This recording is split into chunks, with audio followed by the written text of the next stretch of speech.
Hello, everybody. Hello, Hi. everybody. Welcome. People are going to stream in. We got a few thousand people. Welcome to What's the Plan with Leah and Ezra. Hello. Our room is really cold right now. So I wish I was wearing a coat. Leah's wearing a coat, but we're going to sit really close together and we're going to feel warmer. Thanks for Huddle joining. Thanks for together the and warm. emojis. Tell us where you're from. Lori Wynn, Scottsdale, Arizona. Love Scottsdale. Been out there a lot. I think we have some new Indivisible groups actually in Arizona that I'll call out in a sec. Welcome, Annapolis, Oregon, Seattle, Ohio, Colorado Springs, Pennsylvania, Georgetown. Oh my gosh, everybody's Going too here. fast. Going too fast It's now. great. We love it going too fast. If you're brand new here, welcome. We need you. This is how it always starts. You get to feel this sense that you are not alone. That in fact, a lot of people don't like fascism in this country, that a lot of people are in favor of democracy, that a lot of people understand that you got to mobilize and organize yourself. And that's what we're doing. Love the emojis. Love seeing everybody here. We'll give people another 30 seconds. We got a ton of questions. What's up? Let's do. Um, Great to see everybody. Gosh, do y'all, it feels like it's both just happened and it was years ago that we all mobilized the largest mobilization in years on April 5th. Hands off. Anybody out there? Let us know. We were out in DC, more than 100,000 folks. We'll talk about it. We'll talk about it. Oh gosh, I'm still walking on air, y'all. It was incredible. Okay, we're gonna have thousands of questions, I know, and so I want to get to them. I love the emojis and the thumbs up. Um, okay, we've got a few thousand people here. Let's get started. People can stream in. That's great. It's a pleasure to be with y'all here for What's the Plan with Leah and Ezra. I'm Leah. I got. Wait, you're Leah? Oh, I'm Ezra. That's right. I'm Leah. You can tell we don't have a script, y'all. We're doing this live. I'm Ezra. This is Leah. We're married too. We're in our room here talking to you all. It's great to be here. It's great to be building a pro-democracy movement together. And welcome new people. You are joining in this wave pro-democracy moment now, nationwide. People that coming from all nooks and crannies of this country. We're all doing the same thing. We're organizing our community to fight back against these fascist clowns who are trying to take over the federal government. We're doing it through peaceful, nonviolent protests. We're doing it by convincing folks in our community that they need to be part of this fight. We're doing it by convincing elected leaders that they need to start fighting or they need to find somebody else to lead because they're not doing it. Um, if you're brand new again, you're coming at a great time. There's no better time to be joining the pro-democracy movement because y'all, we're doing stuff together. We're doing some real stuff together and it's having an impact and it's awesome to see. For folks, again, who aren't part of an Indivisible group, this is a great time to join one. It's a really great time to join an Indivisible group. We got about 2,000 nationwide. I keep on thinking the wave is going to slow down. I keep on thinking the wave of energy is going to lessen, and it's not happening. There are more Indivisible groups joining every day. We're averaging around 10 new Indivisible groups nationwide every day. I want to just call out a few. Can we get some love for these new Indivisible groups? Indivisible Courage Together in Gaylord, Michigan. I looked y'all up. Lovely downtown area, 30 town of 3,500 in Gaylord, Michigan.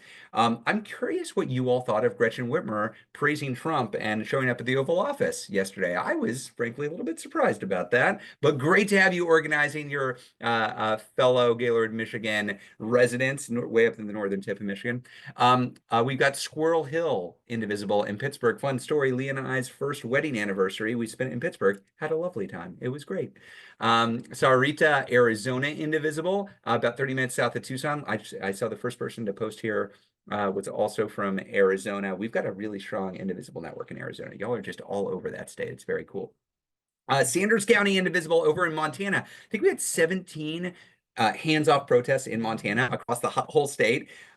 If you want to check it out, Google Sanders County Indivisible. It is gorgeous. It's incredible. It's right near the Idaho border, but we've got a new Indivisible group there.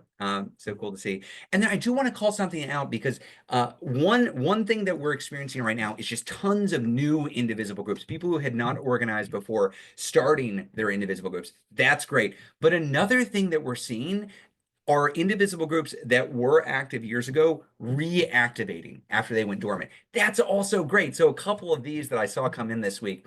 Indivisible Tennessee 4 in Tullahoma, Tennessee. Y'all are reactivating. Welcome back to the fight.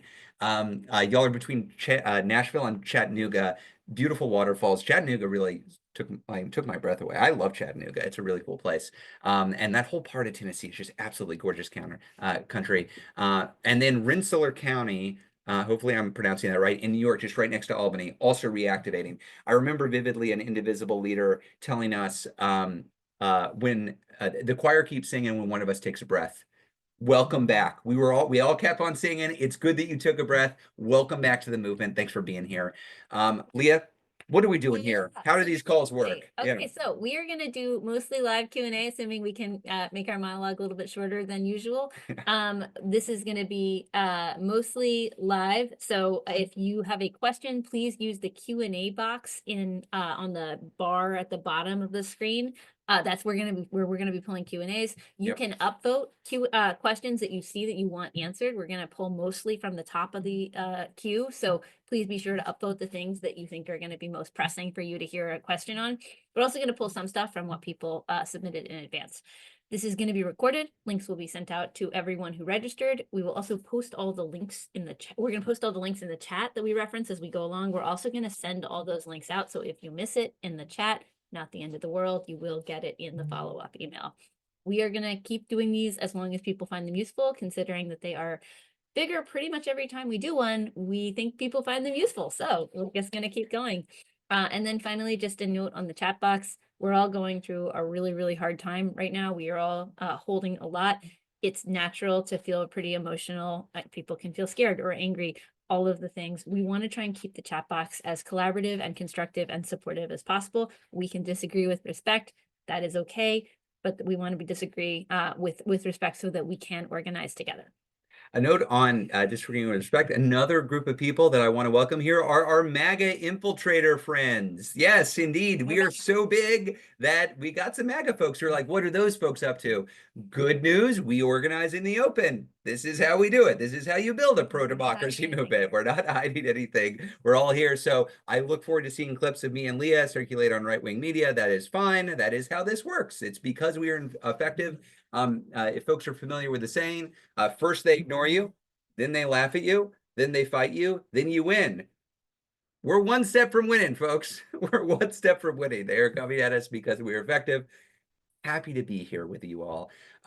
Okay, so like Leah said, we like to do these with these calls. We like to do a bit of a comment on the news of the day, and we've got big things to celebrate. We've got big things to celebrate. If folks were at the Hands Off rally in DC on Saturday, we had about 100,000, more than 100,000 people out there. And so I said some of this there, but I want to expand a bit on the comments, and then we'll get into Q&A. So just a reminder, as Leah said, if you haven't started voting for your questions, click the little Q&A button, and then either submit a question or vote, or both. You can vote for as many questions as you like. And then we're going to go through just democratically. We're going to take the top questions and go through. If you see us looking up, it's because we're looking up at the questions on the monitor right behind us. Okay, so here's when we took the stage and we closed out the DC rally, here's what we focused on to start out. We focused on the collaborators, like law firms like Paul Rice. We focused on the capitulators, like legacy media institutions like the Washington Post and the LA Times. We focused on the craven universities like Columbia and the kleptocratic businesses like Facebook and Amazon. And we point out, why are these institutions failing? These are the institutions that should be upholding democracy in this moment, but instead they're covering their own asses. Like, that's what they're doing. And that's because they don't want to be the target of Musk or Trump's ire. They think if they roll over and play dead, some other sucker will take the heat for them. And this gets at what we accomplished with Hands Off. This was the single largest day of protest in recent American history in years. Every single state, multiple countries, more than 1,300 local protests all over the country, red, rural, progressive, liberal, city centers, suburban areas, rural areas. It was everywhere, y'all. It was and not a single reported incidents of violence across a lot of them. It was just this incredible display of people power. So what? To what end? Why do we do this? Not just for the emojis, although I like the emojis, but what do we accomplish for this? We're sending some messages. This is definitely true. We're sending a message to MAGA and to Trump and to Musk that they are in fact weak and vulnerable, that the people are not behind them. That's good. We're sending a message to Democrats like the Chuck Schumers of the world that, look, you can lead or you can get left behind. That's where we are. And a message to the Jamie Raskins of the world and the Maxwell Frosts of the world and the Jasmine Crockett's of the world and the Chris Murphys of the world and the Cory Bookers of the world, that when you fight, we're there. Great, we're behind with you. We want to support you. That's a good message to send. We're also sending the message to everybody else in the country that they're not alone. If they disagree with Doge, if they disagree with Project 2025, if they don't like what Musk is doing, good news.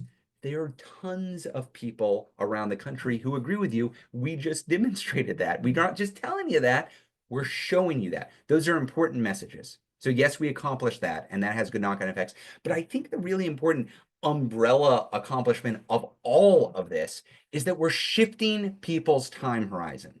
We're shifting their time horizon. Let me say what I mean by that. There are a lot of actors right now who are very focused on how they can avoid Trump and Musk's ire in the short term.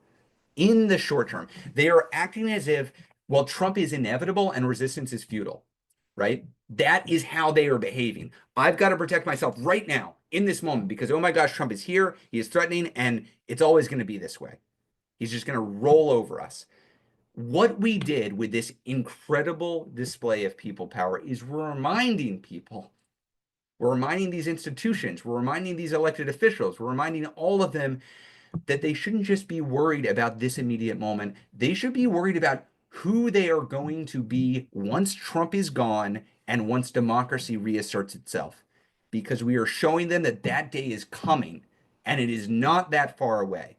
There is going to be a post-Trump era. We are bringing it to this country. We are going to live in that era. And the folks who capitulated, the folks who sided with MAGA, the folks who engage in craven activities, the kleptocratic businesses, they will have to live in that reality. They will have to live in that reality. Paul Weiss is still going to be a law firm. Washington Post is still going to be a newspaper. Chuck Schumer would still like to be a senator. Who are they going to be when democracy reasserts itself? They now have to think about that. All of these institutions, all of these leaders are sticking their finger into the wind and they're trying to see which way the wind is blowing. And on Saturday, we changed the weather. That's what we did together. Okay, so I know we're going to get a lot of questions about, okay, what comes next from us? What comes next from Musk and Trump? So I don't want to filibuster anymore. We've got about 45, 50 minutes left. Leah, any thoughts before we get to Q&A? Let's kick it to Q&A. So I like to start just with the top rated question, which is, I love how practical this group is. It's like, okay, we did it. What's next? So let's get, Jenna has the top question with a few over. Oh, wait, Jenna was taken over. Jenna, we'll get to you. Stephanie has the top question. The Silencing America Act just passed the House with 4 Dems, Case, Cuellar, Golden, and Glusenkamp voting aye. How do we deal with that? And does it have any chance of passing the Senate?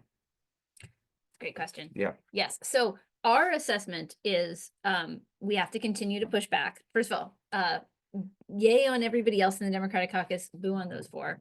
Not good. If you are in their district, let them know. Our assessment is that the most important thing to do in the House with this bill was to turn it into a partisan, a clear partisan dividing line, right? One where the vast majority of Democrats are clear that this is an incredibly harmful piece of legislation that can't be allowed to move forward. And that sets up for a situation where Senate Democrats will hold strong and filibuster, right? And so what we needed to do was have the kind of divide in the House where you're not going to get 7 Senate Democrats to help break a filibuster. And we need to push on that, right? Because we are not going to just take for granted. We never take for granted that Democrats are going to be firm. But the advocacy that people did to try to hold the vast majority of folks in the House, we can carry that over to the Senate. If you think about the proportion of the House caucus that we lost on this one, if we lose the same proportion of senators, we're going to be okay on filibustering it. So we got to keep up the push, keep up the pressure. But the goal is to hold enough of the Senate caucus that we can maintain, we can win on a cloture vote.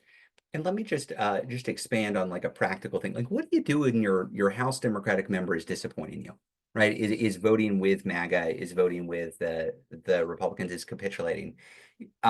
Indivisible, we're a nationwide movement. We've got this big national Indivisible operation, but local Indivisible groups are the beating heart of what we do. And we don't parachute into a district and primary a member of Congress. That's not what we do. Local Indivisible groups choose how to engage with their member of Congress. So Ed Case in Hawaii, super safe Democratic district. He has nothing to be concerned about losing his race in a general election anytime soon. That's embarrassing. It's embarrassing. It's frankly embarrassing. So he has repeatedly disappointed us. He's in a safe blue seat, and yet Ed Case wins re-election. He wins re-election. He wins re-election. He doesn't have to worry about a general election.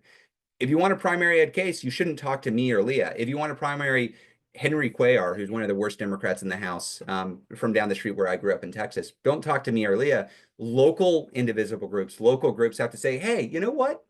They've capitulated too much, and we need new leaders in this moment. We have seen some Democrats get primary challenges. Brad Sherman just got a primary challenge. There are others that did. That's going to happen naturally. And you know what? It's healthy to have that conversation. I'm not, I don't have a dog in the fight in any of these because ultimately it's the constituents who have to do it. But one reason to build a nationwide movement and to inform people about the political process is so that folks in these districts can say, you know, I'm annoyed, but this is the best we can get given our district, or I'm so annoyed and I think we can get better, so let's organize to get that. And I think people should be having those serious conversations on the ground about whether it is time for a leadership change. Okie dokie, next question. Karen asks, now that we have demonstrated and there are millions of us, our next step is period. What? It's not enough to say we're against everything this administration is doing. We are, but we need a concrete, practical, actionable demand. Who are we demanding to do what, when, how do we make it happen? We need clear, not complicated, and we need to make it a strong demand with the voices of millions of hands-off rally goers behind us. Literally, what's next? And I'll just combine this with Jenna's question because it's related. This is the next top question, which is Indivisible getting involved in April 19th Day of Action? Leah, you want to take a whack at both of those? Yeah, absolutely. So here's what I would say. I think we've kicked off with hands off this big, I think, as you said, we've busted through the idea that there is not broad and deep and widespread popular resistance to Trump and his agenda in this country. And now we're going to follow that up with a cacophony of actions that are going to be different in different places, that are going to be the right fit for where you are. That is going to look like rolling right into April recess. We've got members of Congress who are going to come home after this budget resolution vote on a massive giveaway to the rich that is going to be paid for by cutting Medicaid, cutting SNAP. We got to make sure that they are being held accountable for those votes. We got to make sure that Democrats are out there talking to people, or, and moving into that resistance posture, or that they're hearing from us if they are not. We got April 19th coming up. This for folks who are not tracking all of the everything that is happening.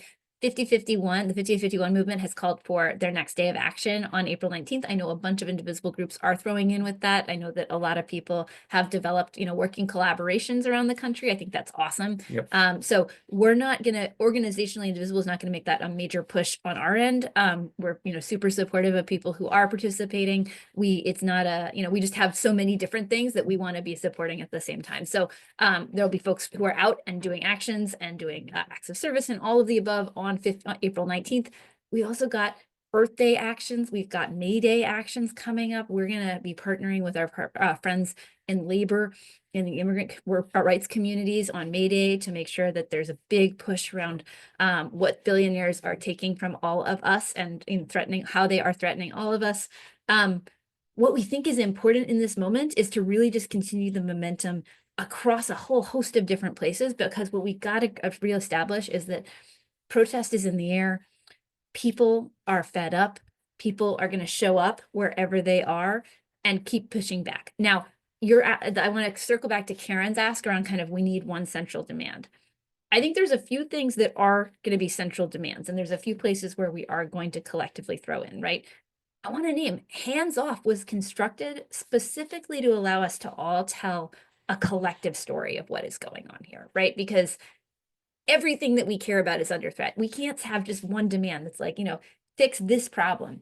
They're attacking us all. We need them to back off. And so the story of hands off is this kind of core message triangle, right? They are out of control and drunk on power. That's one part of the message triangle. They are wrecking the things that we care about and stealing from us. That's one part of the message triangle. And they're doing it to benefit themselves. We want to just continue to hammer home that story, because we are continuing to build power. We are continuing to pull people in with us as we tell that story and as they see the impact in their lives. So I hear you on we need a central demand, but I think more than that, we need a central story that resonates with people and ropes them in. I do want to say, I think this is something that comes up a lot, especially in progressive circles. I'm a policy nerd. I'm trained in anti-poverty policy. Leah is a policy nerd. She's trained in international human rights and anti-human trafficking work. That's our background. I love getting into policy details. I love writing long reports on here's what we can accomplish in big policy agendas. In the history of fighting creeping authoritarianism, though, the most effective people-powered coalition is built on one demand. No. And I know as progressives, we want to say, but what are we jointly going to do? What is the a policy agenda of 2029 when we have a Democratic trifecta again? What are we going to do together? I think that is a great question. We should be debating that question. But right now, the political issue of today, of 2025, is do we want a fascist government or a democratic government? That's the question. And the good thing about that question is that we can pull out an ideologically, geographically, demographically diverse, broad-based coalition to say with one voice, no. Our first order of business is living to fight another day. Once we have free and fair elections in 2026 and wipe the floor with them up and down the ballot and retake the House and retake the Senate and choose who our new Democratic leaders are going to be. Once we do that, we should be talking about what is it that we're arguing for. But right now, we don't have agenda setting power. And at the federal level, we lack the House, the Senate, and the presidency. And you know who understood this really, really well? The Tea Party. Back in 2009 and 2010, they understood they had been demolished electorally by Barack Obama and the Democrats. And they built this coalition of folks that said no to a popularly elected president with huge margins. In this moment in political time, I don't want to say don't care about the proactive vision at the national level. That is important. But I do want to I want some real talk here, y'all. We have to beat them first before we can talk about what we collectively will do. And many people in our coalition will agree with us up to the point that we beat them. And then we're going to have to build a different coalition that agrees on what we're going to do together. That's okay. It is okay to have a short-term alliance with people who do not agree on everything. That is an effective way to organize against the authoritarians. Okay, sorry, I just got on. Leah, anything on that? Okay, I invoked your name. Okay, let's go the next biggest question. I thought we were going to get a lot of questions on this. This is the Insurrection Act. So Vicky, thanks for asking. In the event the Insurrection Act is invoked, what is your advice for leaders and their groups? Leah, do you want to talk a little bit about what the Insurrection Act is? Why are we even talking? Or do you want me to? I'm Yeah, happy. good. Do you want to start that one? So on January 20th, one of Trump's first acts was to direct the Department of Homeland Security to put together a report on whether or not he should invoke the Insurrection Act. This is related to immigration, but it's the Insurrection Act, when invoked, doesn't have to be about one specific topic.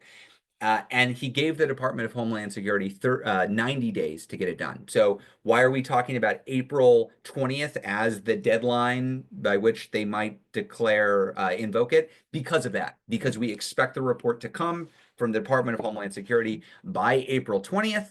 And then he may decide to invoke the Insurrection Act. And the Insurrection Act is this early 19th century device that can be used to put down domestic insurrection. Is it about Shays Rebellion? I don't know actually the history, but going back that far. But so it is a very old piece of legislation that is cuts against the norm of how the rule of law works, and it's intended to respond to mass domestic insurrection. If Trump uses it, he could do things like use the military, the National Guard, as civilian, effectively to enforce laws or to start sending out a deportation force all across the country or to start harassing protesters. It pretty gnarly stuff is what I said. A pretty clear departure from democratic norms in this country and in any other democratic country. So that the question of what is advice for leaders and their groups, here's one thing I would say, and it's advice that we hear from Timothy Snyder and others regularly. Do not give the authoritarians power they don't have. Do not pre-accept that Trump has the power to terrorize the domestic population. Do not pre-accept that he can just run roughshod over every single state. Do not pre-accept that he is all powerful and you or your Democratic governors or Democratic state legislatures are powerless. Don't accept that. We are not victims of this madman.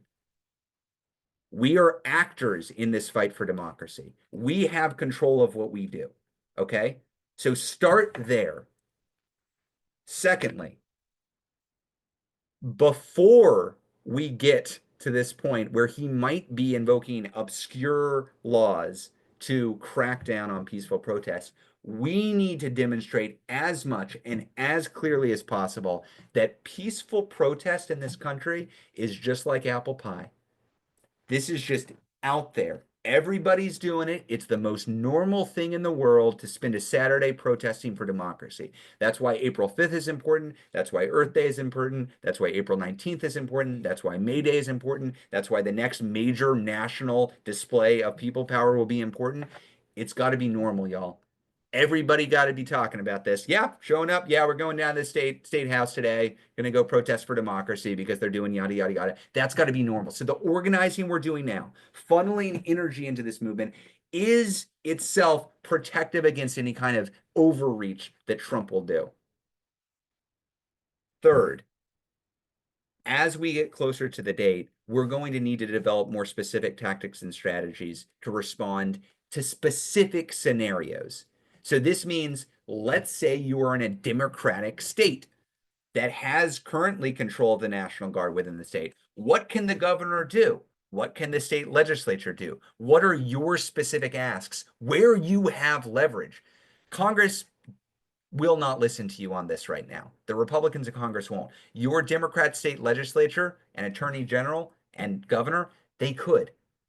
So we need to get very specific. I think it was Karen who asked earlier, what's our specific ask? Here's a good place where a very specific ask could do a lot of good. Indivisible is going to be doing a series of statewide convenes in blue states specifically. So places where the governor, attorney general, state legislature are all Democrats. Those states have power in this moment. There are 15 of them all across the country. They should be proactive, entrepreneurial, creative in how they're protecting their own residents and providing a safe haven for other residents who might be under threat in this country. Leah, anything else beyond I'm this? just gonna add a couple things. One, we do have a longer analysis yeah. of the Insurrection Act. Lori is heroically popping it in the chat, which is moving very, very fast, but she's gonna keep re-upping it. So try to catch it as it goes by. And then the other thing that I do just want to name specifically is that, and Ezra touched on this, right? The most likely way that this gets invoked is in relation to the border and as a justification for terrorizing immigrants further. That's and right. so That's right. really strongly encourage you, if you run a local Indivisible group, if you are trying to make sure that you are helpful in this moment, be in touch with your local immigrant rights organizers before this comes out, right? Make sure that, I mean, not because everything's going to be like a switch is going to be flipped on April 20th and everything is going to be different. We don't know whether this is going to move from a report to implementation. We don't know which powers will be activated. There's a lot we don't totally know about how it would roll out. But what I can tell you is that you will never be sorry that you reached out earlier and that you were trying to be in support before the really, really bad stuff starts rolling out. Not that, and frankly, the really, really bad stuff has already started. That's right. Okay, great. Going on to Rachel's question, and we'll go into some questions that came in ahead of time, but I really like doing the Democratic questions because I know there's interest there. Rachel says, now that the Republicans have approved a budget blueprint, what are DIM's best strategic options? Just to say, for folks who weren't following all the ins and outs of this this morning, the House of Representatives has passed, as Rachel said, a blueprint for this thing that's known as a reconciliation bill. Sorry, we get nerdy and wonky here, but we'll explain. The reconciliation bill is how the Republicans are going to pass a budget and that dictates how much are they cutting from government programs and how much are they cutting taxes for billionaires and wealthy people. So this is the reconciliation bill. As a reminder, back in 2017, when we were fighting the Affordable Care Act, the way that the Republicans were getting around the filibuster to repeal the Affordable Care Act, to do it with just 50 votes in the Senate, was through budget reconciliation. So this exact same process that they used in 2017 and failed to use, but tried to use in 2017, they are now using again. And top line version, like readout from this bill that they passed in the House, it would require about $1.5 trillion in cuts from Medicaid, SNAP, and other programs. So this is a gigantic regressive bill that they could conceivably pass, not just with 60 votes in the Senate, with 50 votes in the Senate. 50 votes. That's all they need to pass in the Senate. The most likely scenario is the House of Representatives is then going to try to put meat on the bones. They have the outline, they have a blueprint, they don't have the details yet. The Senate is going to have their own version of the bill, and they're going to have to hammer it out. They're going to fight it out and try to come to an agreement. As a reminder, in 2017, the House managed to repeal the Affordable Care Act. They passed a repeal. It was the Senate where it broke down. They couldn't get the votes. We got 3 votes in the Senate. It killed it in the Senate. That was enough at the time. This time around, if we want to kill it in the Senate, we need 4 votes. Those 4 votes are going to be hard to come by. In the House, we need a couple more, but there are many more members in the House, so it might be possible. The best thing to do in this moment is democratic unity, step 1. And we saw that in the House. Not a single Democrat, even all those bad Dems we just talked about, even Ed Case, even Henry Cuellar, even those bad Dems, they voted the right way on this bill. Good job, Hakeem Jeffries. He unified the Democratic caucus against it. There is no support for this. This is a fully partisan bill. Unifying the Democrats in the Senate isn't going to be enough because we are 4 votes shy. So our hope of defeating this is dragging it out as long as possible so public opposition to this bill can mount so that the most vulnerable Senate and House Republicans get nervous that their job is on the line if they vote for this, that their constituents will be so furious that the Republicans have no choice but either water down the reconciliation bill or vote against it and kill it. I am convinced that Susan Collins is still a senator because in 2017, she voted the right way on the healthcare bill. I'm not a fan of Susan Collins. Not my cup of tea. I think she's a bad senator. I think she's a bad representative of the state of Maine. And also, she got politically rewarded for sinking the Republican reconciliation bill in 2017. That was her political calculus. We need other Republicans to have that political calculus as well. And the best opportunity, drag it out as long as possible, have public opposition build, and then put pressure on the most vulnerable, politically vulnerable Republicans to peel them off. Anything else? That's a good one. Okay. We got one from Asia. Then I'm going to go to questions that came in ahead of time. Asia asked, why wasn't there much in mainstream media about April 5th ahead of time or even all that much coverage or an attempt to estimate crowds? Asia, love this question. I was talking to the Washington Post about this just yesterday. I have some questions for the Washington Post about this. I also did. I read a headline from the Washington Post to the Washington Post saying, why the hell is this your coverage? Okay, great, wonderful. So I think why there wasn't press ahead of time, to a great extent, I think it's because we surprised people with exactly how big this was. And so we were telling reporters ahead of time, we think we're going to have a lot of people in a lot of places. Our early numbers are suggesting that this is going to go really big. But let's be real, like, we were surprised. I have heard from many rally organizers that they were surprised. There were a lot of people who showed up. We had, on average, somewhere between 5 and 6 times as many people show up as RSVP'd. And so I think part of it is just that press was themselves a little bit caught off guard. And that's okay. That's good, because we wanted to surprise people with how many people were showing up. I don't want to paint with broad brush strokes, and I also want a broader point about the media. For any pro-democracy social movement, media is oxygen. I heard that first, I think Zeynep Tufekci in the book, Twitter and Tear Gas, great book on how to organize in the digital era.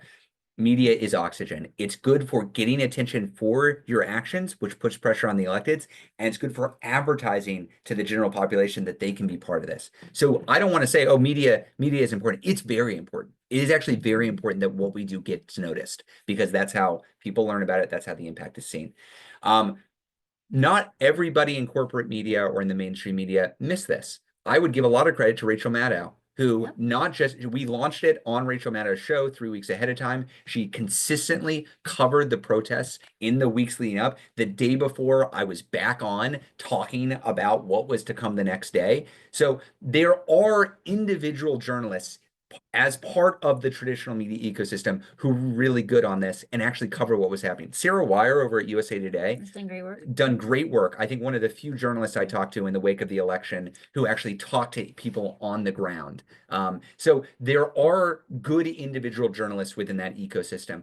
But I want to be clear, y'all, the media ecosystem right now is not what it was 8 years ago when we started doing this. It is more fractured. It is more important than ever to reach beyond the traditional circles. So I think I saw people talking about Midas Touch in this channel. They were covering it a lot. Folks like the Contrarian, Jen Rubin's new group. She left the Washington Post to start it. Folks like Anand Giridharadas, who's got the Ink. People who are individual influencers or influencers, thinkers and writers. These folks are indeed covering it, and actually, we've got to invest in these folks. We've got to give them our attention. We've got to give them subscribers. If they're needing money, we should be giving them money. We need independent sources of news because on April 5th, what I read in the Washington Post was a headline about how somebody was like, oh, I used to protest, but now I'm just burning it all down. On the day of the largest peaceful protest in years, that's what the Washington Post chooses to cover. In the New York Times, we get a little segment below the fold with just this little article with a little picture saying, oh, a lot of people were protesting. The Guardian, excellent. The Guardian's doing great work. Pro-democracy newspaper, actually covering things on the ground. So we do need to identify where are the sources of truth out there. Where are the fledgling new efforts and how can we support them? And this needs to be a project of all of ours. We need to be investing in these sources because I don't think we can rely on the existing corporate media to cover the full breadth and depth of public opposition to Trump and Musk. And I think fundamentally we're in a period where the media is in flux. Classic models of how they make money aren't working the same way. People are reinventing, people are testing, people are experimenting. I just think it's really important for us to collectively support with our dollars the people who are trying new things and the people who are committed to telling the truth about what's happening. That's great. Ooh, Matthew Hooper's got a great question. I said I was going to go to. Yeah, I think we're gonna go to that. I'll do Matthew Hooper's question, then we'll go to some that came in ahead of time. As we all probably heard, the Saves Act passed earlier today. Can you help brainstorm ideas for response and/or what do you recommend we do in response? And Matthew says, "P.S. Hello from Alabama, 4th Congressional District. We are here in the 435 out of 435 reddest district in the nation. Our first organizational meeting is tonight. Welcome, Matthew. This is great to hear. Red, blue, purple areas, rural areas, suburban areas, urban areas. Welcome, Matthew. Welcome, Alabama, 4th Congressional District organizing. We are everywhere. Here's what I will say. Basically, nobody supports the richest man in the world coming after your Social Security, and that includes folks in Alabama 4th. Leah? Saves Act. Saves Act, yes. Yeah. Okay. Well, first of all, I'll just say as somebody whose family, my mom's family is all from Alabama. I love Alabama organizers, so kudos to you. And then on the Saves Act, we did talk about this already. It's the Silencing Americans Act. It's the same. It's those are the same thing. Save is their framing for what is an incredibly sinister bill. So I did already talk a little bit about this, but what we need to do is keep the heat on Democrats in the Senate. If we hold the majority, like if we hold we cannot lose 7 Democrats.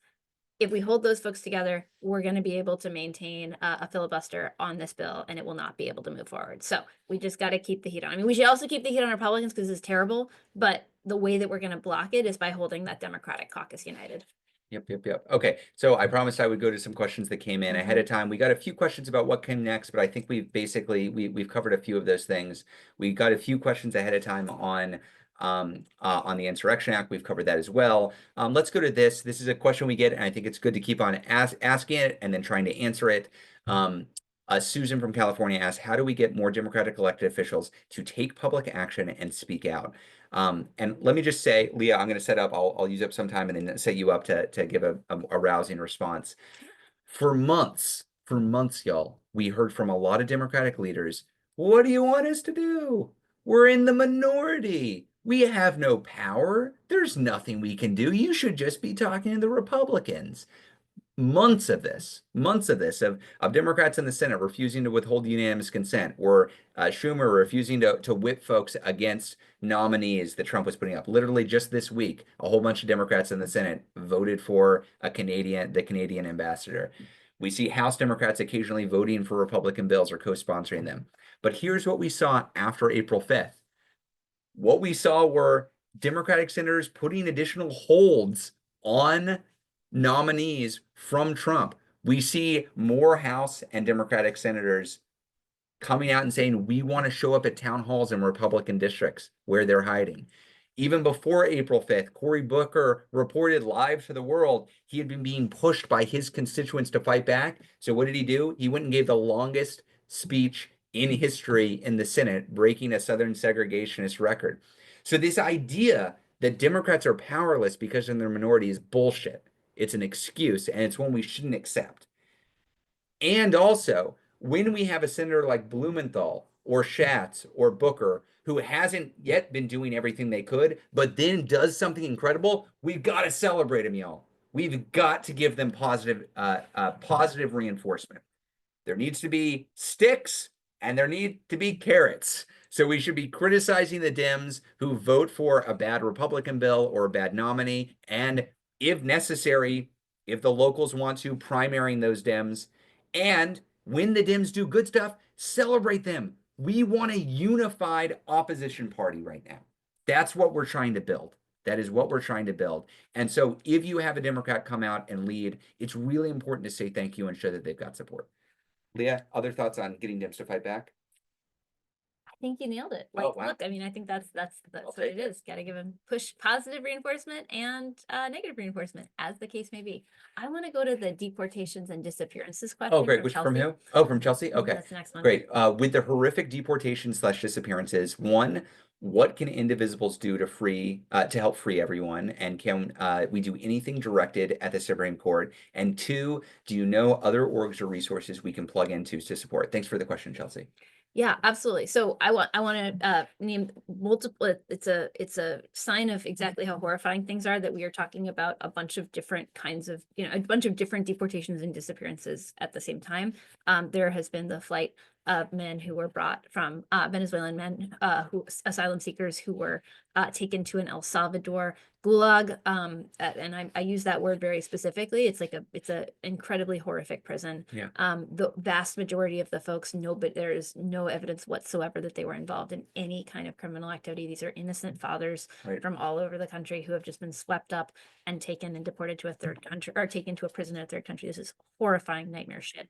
There is also, I just want to, I'm saying various pieces of this. There is also the sweeping up of students and the revocation of visas of students who are in America who have exercised their free speech rights in relation to Gaza and Palestine. We have seen this with Mahmoud Khalil in Colombia, Rumeysa Ozturk at Tufts, which is my university, or my grad school university, and a bunch of other places around the country. There is an escalation with Marco Rubio indicating that they are pulling visas from a lot of students.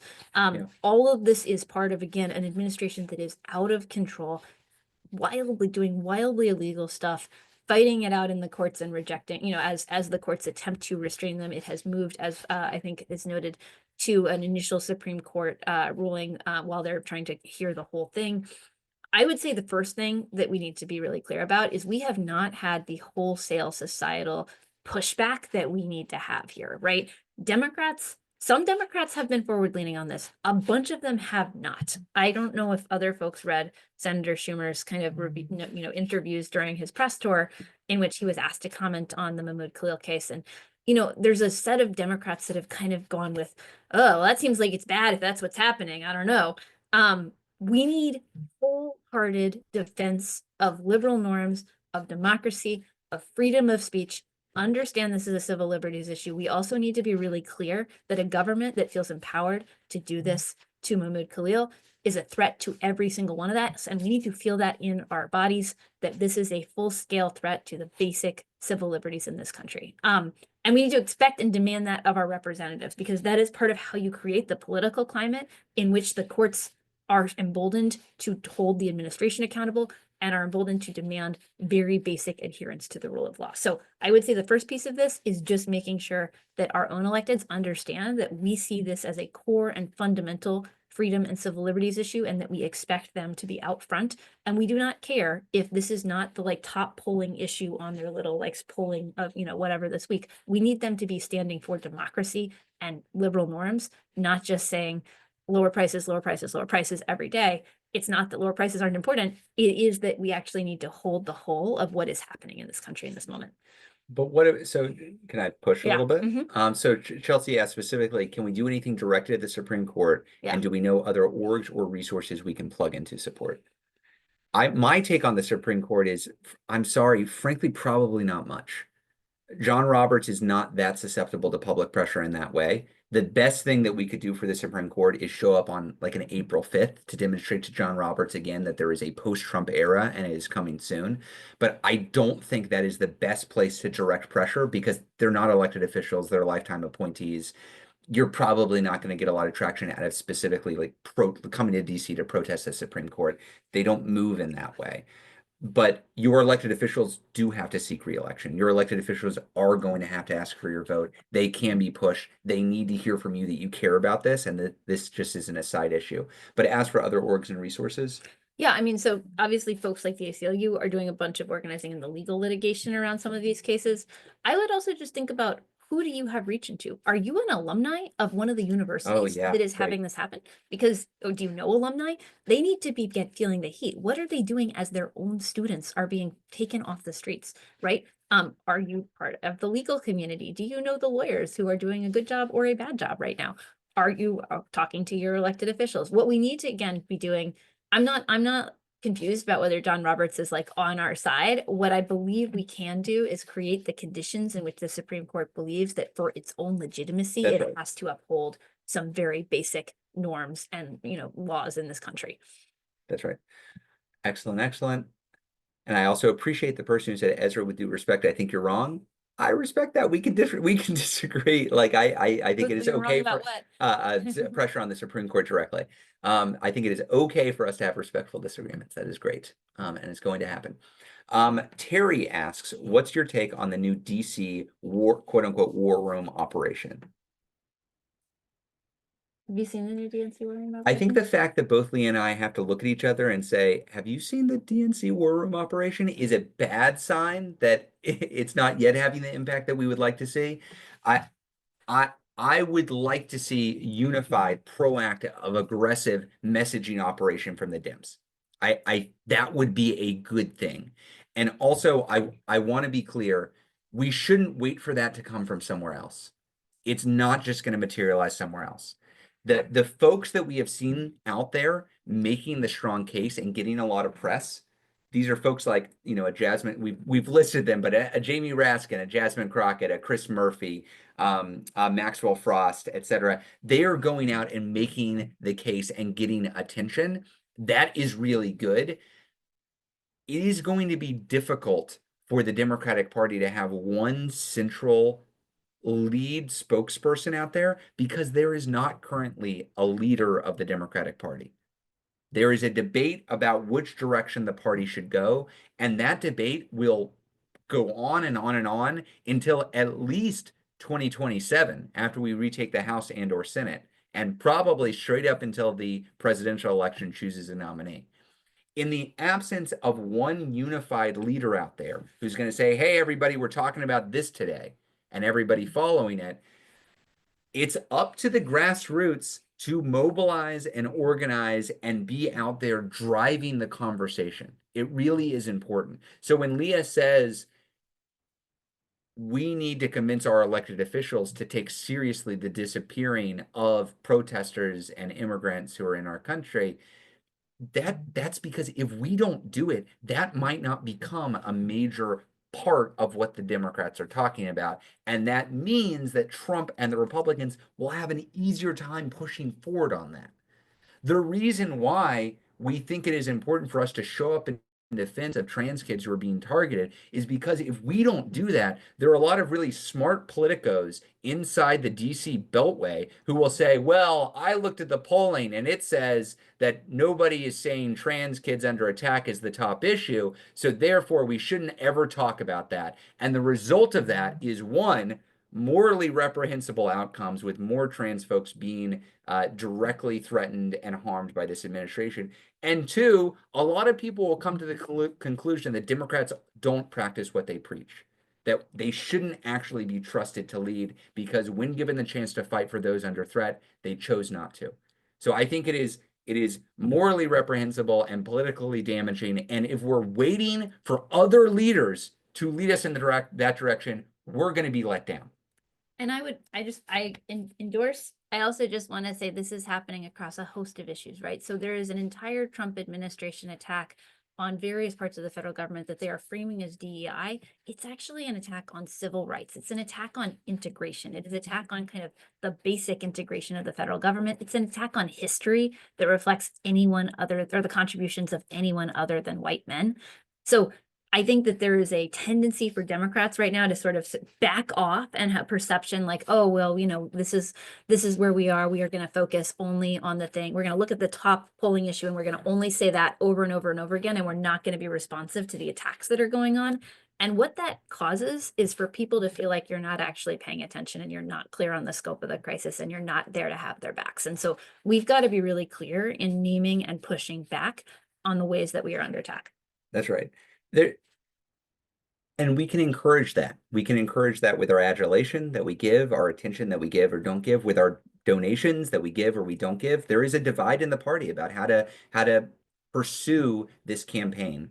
And there are some great folks in the party who are waging this campaign the way we would like to see. Give them attention, give them support, give them money, give them votes. Let them grow their power and the party will go in that direction. Okay, Jessica asked, regarding this tariff debacle, what was Trump being arrogant and insisting they were great and then caving to pressure and removing them? Or was this an organized plan meant to manipulate the economy and bend it to his will? Leah, you've talked a lot about this. You want to cover it? Yes. So what I would say is that we talked about this last week. We often talk about, are they malevolent or are they incompetent? And the reality is it's usually both. They are both pretty dumb. Donald Trump really does believe the things that he is saying about tariffs. And they are also pretty sinister, and they are always attempting to use whatever they do to consolidate their own power, to enrich themselves, to do it all at the cost of regular people. And so, did they go into this saying, let's crash the stock market and then give some tip-offs to our friends so that they can profit off of the rise when we walk back these disastrous bananas series of tariff decisions? Probably that wasn't the plan. Did they also crash the stock market, screw up everybody's retirement savings and student loan savings or student fund savings, and then probably give some tip-offs to folks so that they could do some insider trading on the way up? I mean, we don't know. They've dismantled all of the independent oversight operations. All of the independent oversight operations who would tell us. But it's certainly in keeping with the way they operate. So again, we don't have to decide between whether they are stupid or whether they are sinister. They are both. They're also losers, and they're going to lose. And we're going to have the House of Representatives in about 18 months. We're going to have the House of Representatives in about 18 months. Okay, y'all, that's where we're headed. And then we have oversight. We have oversight. Now, the question is, do we use it? I would hazard to guess that a lot of people in Trump circles got some amount of a tip-off that a reversal of the tariffs were coming, and they made tons of money off of it. I would guess they made millions, maybe billions of dollars off this. I don't know, though. I don't know. I would like to see the facts. Yep. I know the Republicans aren't going to investigate this corruption. I need Democrats to commit to investigating this corruption. I don't want to see another goddamn Merrick Garland in power that chooses to turn a blind eye to what the Republicans are doing. We need somebody who comes in and is like, this is serious and we're going to get to the bottom of it. We need a bulldog in charge of these oversight operations, because as soon as we get power, if we don't use it, it's on us. Yeah. It's on us. And if we're going to use it, we're going to have to demand it. Okay, y'all? When we get there, we're going to have to demand it. Step one's winning back the power. That's not over, though. We don't win when we win the House of Representatives. We win when we safeguard democracy by actually using the tools that we win through elections. Next top question is Dana on CVAC, but we've already answered that, so going to move on. Oh, shadow cabinet. We get this question every time. I talked to Timothy Snyder about this too. Chelsea asks, I heard a shadow cabinet is taking form. Do you have info you can share with us and or how we can support this? And then has a source from Ken Martin. If it's happening, then great. That's like we want people to try things. Yes. We want experimentation. It's not going to be one single thing that lands and breaks through, and we want to give people some space to try and experiment and fail. So if this is moving forward, great. That's awesome. It is, and can I just note, some people are saying I can't wait for the midterms. You're damn right we can't wait for the midterms. We are not waiting for the midterms to provide oversight. Right. We should be beating this drum now. People are going to forget about this in 18 months. Nobody remembers what happened 3 days ago. They're not going to remember in 18 months. We should be calling for investigations right now. We should be banging the drum. We should forcing Republicans to say why they don't want to investigate this. Absolutely. We should be making it. And I saw Chris Murphy talking about this immediately. I see some members calling for this. The House Oversight Committee should be calling for this right now. And because they're not, the vulnerable Republicans on that House Oversight Committee, they should be hearing about it from their own constituents. Mike Turner in Ohio, vulnerable Republican on the Oversight Committee, which has a margin of 1 for the Republicans. Why is Mike Turner not calling for investigations into corrupt activity in the administration? I would like to see Mike Turner be asked that question by his constituents and by journalists. That's possible. We should be talking about this. My God, y'all, the Republicans talked about Barack Obama wearing a tan suit for like 4 months. Like, we should be able to talk about the overthrow of the oversight abilities of the federal government. We should be able to talk about blatant corruption. We should be able to talk about power grabs for more than 24 hours before the Orange Menace directs us to some other activity that he's undertaken. Sorry, I think it's a real issue. So I just want to be clear. I'm not saying this is bad. Let's wait till the midterms. This is bad. We should talk about it from now until the midterms, and then we should win the midterms based on this corruption and based on their overreach, and then we should use the power we've got. That's all I'd say. The shadow cabinet, I did see the announcement from Ken Martin. That's all I saw. So y'all have the same information that I do. Seems like a good idea if they can get up off the ground. I would, we should be encouraging this. Like Leah said, we're going to try stuff. Some of it's not going to work. That's cool. That's fine. A lot of the things we try are not going to work. We want to see Democrats trying new things. If you're in New Jersey, you have a Democrat who gave the longest speech in the history of the country. That's cool. That's great. If you're in Connecticut, you've got a Democrat who's putting a hold on hundreds of nominees. Same thing if you're a Democrat in Hawaii. Same deal. If I didn't list your Democratic senator just now, you should be asking them. Cory Booker gave a 24-hour speech. What the hell have you done? That's a reasonable question, and it doesn't have to work. It just has to be something. This is their job. Get creative. Show us how you're fighting, and we'll rally around you. So more power to Ken Martin. Glad he's trying it out. Let's see if it works out. If it does, great. Let's cheer him on. We get this question periodically. Anna asks, will we now push for impeachment? In all caps and lots of question marks.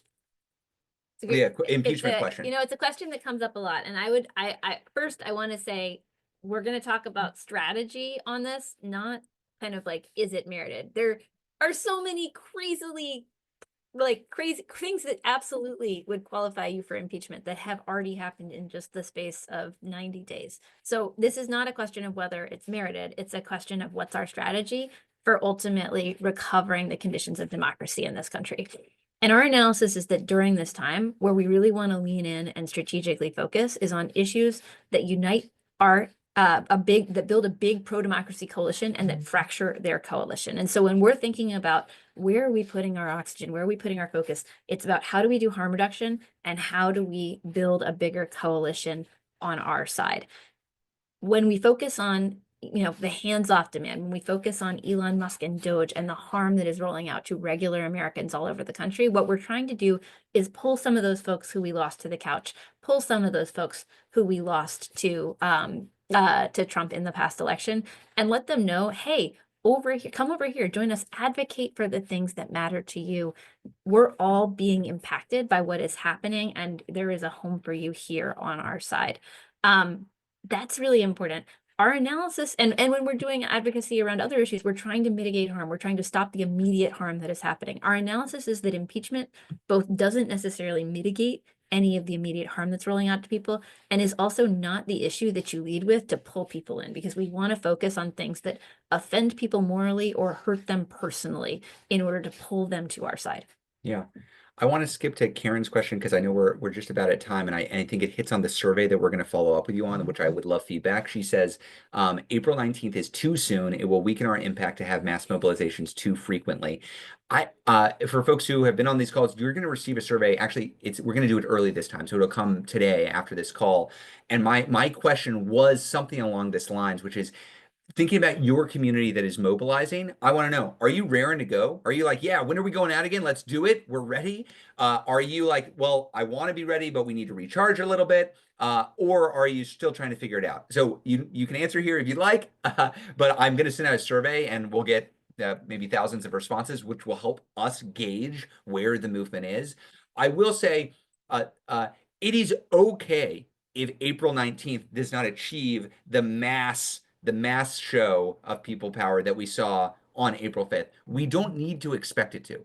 And we shouldn't hold every single action that comes next as, well, if it's not 1,300 events, it's a failure. No, it is good for different numbers of us in different areas, in different ways, to be showing up in ways that make sense on April 19th, on May Day, on Earth Day, on July 4th, on whatever we're putting together. There will be, in the not too distant future, another major national one-day display of people power. We're going to get there. We're trying to figure out, okay, when will we be ready for that? But don't feel bad about seeing some protests here or there. That's good, y'all. That's good. That's what democracy looks like. It's all of us doing our own thing, occasionally all coming together in one big crescendo, and then again, all of us doing our own thing again. That is a successful movement. That is what building people power looks like. That is how we're going to win. And another way we're going to win is by keeping to the time that we said we would keep to roughly. We do these every week. I just want to say, I am walking on air still after April 5th. We do these virtually, and I see the emojis. Emojis are great. I love the emojis. They make me feel good. But there's nothing that feels better than gathering with thousands of people together to say in one loud voice, we're not backing down. You're not going to scare us away. I was thinking about the Harris had this quote, and I referenced it about how fear is contagious, and they know that. But so courage is contagious as well. And I was thinking, this movement isn't fearless. That's not what we are. We're better than fearless. This movement is better than fearless. We understand the risks. We see what they are doing. We see what they are preparing to do. There is reason for fear to be out there. But in the face of that, we choose courage. That is what we're choosing. And that is incredible. To see that in 1,300 communities nationwide, to see that in the reddest of red districts, to see that in rural areas, to see that across the country and across the world, that through countless acts of courage, what we are doing is we are standing up for what we believe in, even though it might come at great risk to us. I am so damn proud to be in this movement with y'all. I'm so proud to be here with y'all. Thank you for being here. We're here every Thursday at 3 p.m. We'll see you again. Leah, any closing thoughts? I can't top that. Okay, we'll see you in about a week, y'all. See you before then out in the streets. Thank you.